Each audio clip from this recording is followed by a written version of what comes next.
Damos inicio a la lectura del día número 50, febrero 19. Iniciamos con el Antiguo Testamento, Levítico 7, 28 a 9, 6.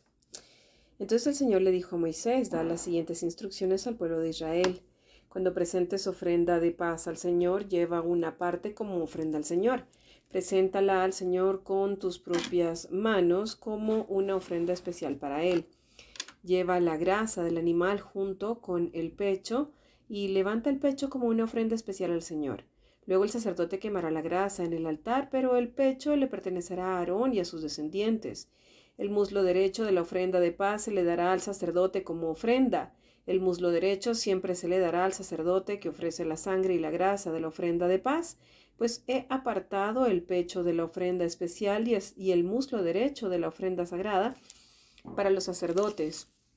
Aarón y sus descendientes tendrán el derecho perpetuo de participar en las ofrendas de paz presentadas por el pueblo de Israel. Esta es la porción que les corresponde. Las ofrendas especiales presentadas al Señor fueron apartadas para Aarón y sus descendientes desde el momento en que fueron separados para servir al Señor como sacerdotes. En el día que fueron ungidos, el Señor les mandó a los israelitas que dieran estas porciones a los sacerdotes como su parte perpetua de generación en generación. Esas son las instrucciones para la ofrenda quemada, la ofrenda de grano, la ofrenda por el pecado y la ofrenda por la culpa, así como la ofrenda de ordenación y la ofrenda de paz. El Señor le dio esas instrucciones a Moisés en el monte Sinaí cuando le ordenó a los israelitas que presentaran sus ofrendas al Señor en el desierto de Sinaí. Entonces el Señor le dijo a Moisés: trae a Aarón y a sus hijos junto con sus vestiduras sagradas, el aceite de la unción, el becerro para la ofrenda por el pecado, los 2 carneros y la cesta con el pan preparado sin levadura, y convoca a toda la comunidad de Israel para que se reúna a la entrada del tabernáculo. Así que Moisés siguió las instrucciones del Señor y toda la comunidad se reunió a la entrada del tabernáculo. Moisés les anunció: esto es lo que el Señor nos ha ordenado que hagamos. Después presentó a Aarón y a sus hijos y los lavó con agua. Aarón le puso la túnica oficial y lo ciñó con una faja alrededor de la cintura. Lo vistió con el manto, le puso encima el efod bien asegurado con la faja decorativa. Después Moisés puso el pectoral sobre Aarón y colocó adentro de Urim y el Urim y el Tumim. Además puso el turbante sobre la cabeza de Aarón y en la parte delantera del turbante sujetó la medalla de oro, el símbolo de santidad, tal como el Señor le había ordenado. Después Moisés tomó el aceite de la unción y ungió el tabernáculo y todo lo que había en él, y así los santificó. Roció el altar 7 veces con el aceite, de esta manera lo ungió junto con todos los utensilios, al igual que lavamanos y su base para santificarlos. Luego derramó un poco de aceite de unción sobre la cabeza de Aarón y de esta manera lo ungió y lo santificó para su labor. Después Moisés presentó a los hijos de Aarón, los vistió con sus túnicas, las ató con las fajas y les colocó los gorros especiales tal como el Señor le había ordenado. Luego Moisés presentó el becerro para la ofrenda por el pecado. Aarón y sus hijos pusieron sus manos sobre la cabeza del becerro. Moisés lo mató y tomó parte de la sangre y con su dedo la untó sobre los 4 cuernos del altar para purificarlo. Derramó el resto de la sangre al pie del altar. Mediante este proceso, al purificarlo, el altar quedó consagrado. Después Moisés tomó toda la grasa que rodea las vísceras, el lóbulo largo del hígado, los 2 riñones, junto con la grasa que lo rodea, y los quemó todos sobre el altar. Luego tomó el resto del becerro, incluidos la piel, la carne y el estiércol, y lo quemó en el fuego fuera del campamento, tal como el Señor le había ordenado. Luego Moisés presentó el carnero para la ofrenda quemada. Aarón y sus hijos pusieron sus manos sobre la cabeza del carnero y Moisés lo mató. Después tomó la sangre del carnero y lo salpicó por todos los lados del altar. Luego cortó el carnero en pedazos, quemó la cabeza, algunos de los pedazos y la grasa en el altar. Después de lavar las vísceras y las patas con agua, Moisés quemó todo el carnero sobre el altar como una ofrenda quemada. Fue un aroma agradable, una ofrenda especial presentada al Señor, tal como el Señor le había ordenado. Después Moisés presentó el otro carnero, el de la ordenación. Aarón y sus hijos pusieron sus manos sobre la cabeza del carnero y Moisés lo mató. Después tomó un poco de la sangre y se la untó a Aarón en el lóbulo de la oreja derecha, en el pulgar de la mano derecha y en el dedo gordo del pie derecho. A continuación, Moisés presentó a los hijos de Aarón y les untó un poco de la sangre en el lóbulo de la oreja derecha, en el pulgar de la mano derecha y en el dedo gordo del pie derecho. Luego salpicó el resto de la sangre por todos los lados del altar. Acto seguido, Moisés tomó la grasa del carnero, que incluye la grasa de la cola gorda, la que rodea las vísceras, el lóbulo largo del hígado, los dos riñones con la grasa que lo rodea, junto con el muslo derecho. Encima de estos puso un pan plano preparado sin levadura, un pan mezclado con aceite de oliva y una oblea untada con aceite de oliva. Estos panes los tomó de la cesta de los panes preparados sin levadura que se había colocado en la presencia del Señor. Entonces Moisés puso todo esto en las manos de Aarón y sus hijos y los levantó al Señor como una ofrenda especial. Luego Moisés les quitó de las manos todas las ofrendas y las quemó sobre el altar encima de la ofrenda quemada. Esta era la ofrenda de ordenación. Era un aroma agradable, una ofrenda especial presentada al Señor. Después Moisés tomó el pecho y lo levantó como una ofrenda especial al Señor. Esta era la porción que le pertenecía a Moisés del carnero de la ordenación, tal como el Señor le había ordenado. A continuación, Moisés tomó un poco de aceite de la unción y algo de la sangre que estaba en el altar y lo roció sobre Aarón y sus vestiduras y sobre los hijos de Aarón y sus vestiduras. De esta manera hizo santos a Aarón y a sus hijos junto con sus vestiduras. Después Moisés le dijo a Aarón y a sus hijos: hiervan el resto de la carne de las ofrendas a la entrada al tabernáculo y cómanla ahí mismo, junto con el pan que está en la cesta de las ofrendas para la ordenación, tal como lo ordené cuando dije a Aarón y sus hijos: se lo comerán. Quemen todo lo sobrante de la carne y del pan, no salgan de la entrada del tabernáculo durante 7 días, porque hasta entonces habrá terminado la ceremonia de la ordenación. Todo lo que hemos hecho hoy fue ordenado por el Señor con el fin de purificarlos y hacerlos justos ante Él. Ahora permanezcan a la entrada del tabernáculo día y noche durante 7 días y hagan todo lo que el Señor exige. Si no lo hacen, morirán, porque esto es lo que el Señor ha ordenado. Entonces Aarón y sus hijos hicieron todo lo que el Señor había ordenado por medio de Moisés. Al 8º día, después de la ceremonia de ordenación, Moisés reunió a Aarón y a sus hijos y a los ancianos de Israel. Le dijo a Aarón: toma un ternero para una ofrenda por el pecado y un carnero para una ofrenda quemada, ambos sin defecto, preséntalos al Señor.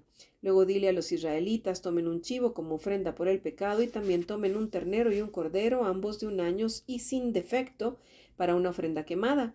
También tomen un toro y un carnero para una ofrenda de paz y harina humedecida con aceite de oliva para una ofrenda de grano. Presenten todas estas ofrendas al Señor, porque hoy el Señor se aparecerá a ustedes. Así que los israelitas presentaron todas estas cosas a la entrada del tabernáculo, tal como Moisés lo había mandado.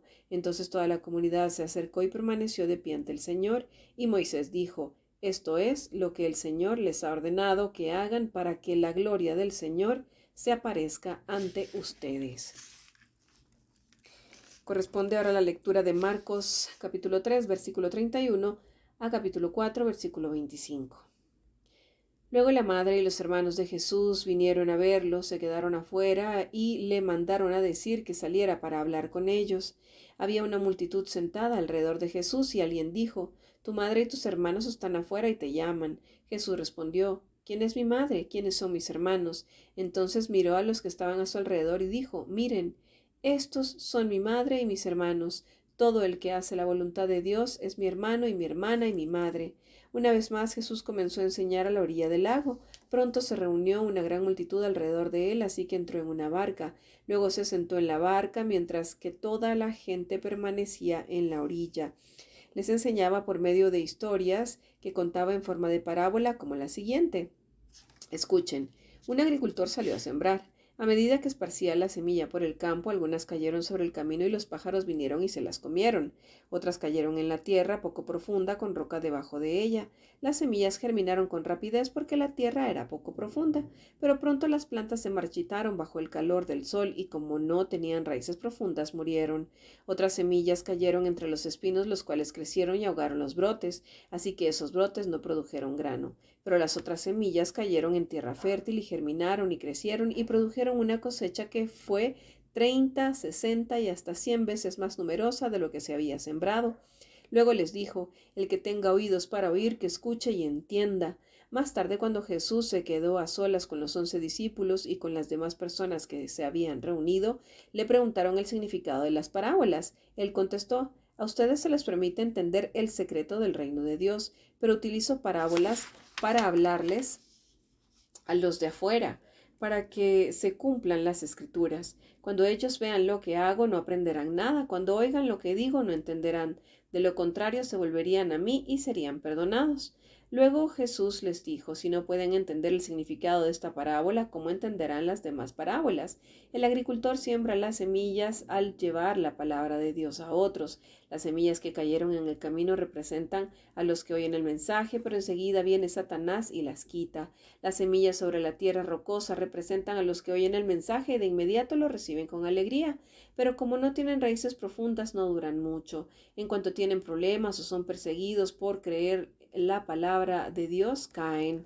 Las semillas que cayeron entre los espinos representan a los que oyen la palabra de Dios, pero muy pronto el mensaje queda desplazado por las preocupaciones de esta vida, el atractivo de la riqueza y el deseo por otras cosas, así que no se produce ningún fruto. Y las semillas que cayeron en la buena tierra representan a los que oyen y aceptan la palabra de Dios y producen una cosecha 30, 60 y hasta 100 veces más numerosa de lo que se había sembrado.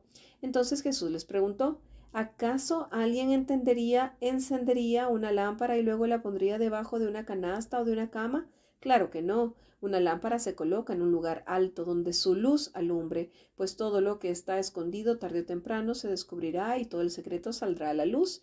El que tenga oídos para oír debería escuchar y entender. Luego agregó, presten mucha atención a lo que oyen. Cuanto más atentamente escuchen, tanto más entendimiento les será dado y se les dará aún más. A los que escuchan mis enseñanzas se les dará más entendimiento, pero a los que no escuchan se les quitará aún lo poco que entiendan. Salmo 37, versículos del 12 al 29.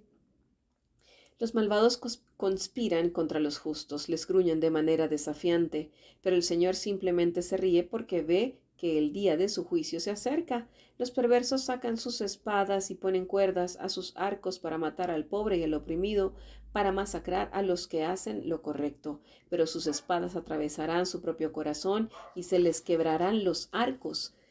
Es mejor ser justo y tener poco que ser malvado y rico, pues la fuerza de los malvados será destrozada. Pero el Señor cuida a los justos, día a día el Señor cuida a los inocentes, y ellos recibirán una herencia que permanece para siempre. No serán avergonzados en tiempos difíciles, tendrán más que suficiente aún en tiempo de hambre. Pero los perversos morirán, los enemigos del Señor son como las flores del campo, desaparecerán con el humo. Los perversos piden prestado y nunca pagan, pero los justos dan con generosidad. Los bendecidos por el Señor poseerán la tierra, pero aquellos a quienes Él maldice morirán. El Señor dirige los pasos de los justos, se deleita en cada detalle de su vida. Aunque tropiecen, nunca caerán, porque el Señor los sostiene de la mano. Una vez fui joven, ahora soy anciano. Sin embargo, nunca he visto abandonado al justo ni a sus hijos mendigando pan. Los justos siempre prestan con generosidad y sus hijos son una bendición. Aléjate del mal y haz el bien, y vivirás en la tierra para siempre, pues el Señor ama la justicia y nunca abandonará a los justos. Los mantendrá a salvo para siempre, pero los hijos de los perversos morirán. Los justos poseerán la tierra y vivirán allí para siempre. Proverbios 10, versículo 5. El joven sabio cosecha en el verano, pero el que se duerme durante la siega es una vergüenza. Así finalizamos la lectura del día número 50, que corresponde a febrero 19. Los espero para la lectura del día número 51 para completar la lectura de la Biblia en un año.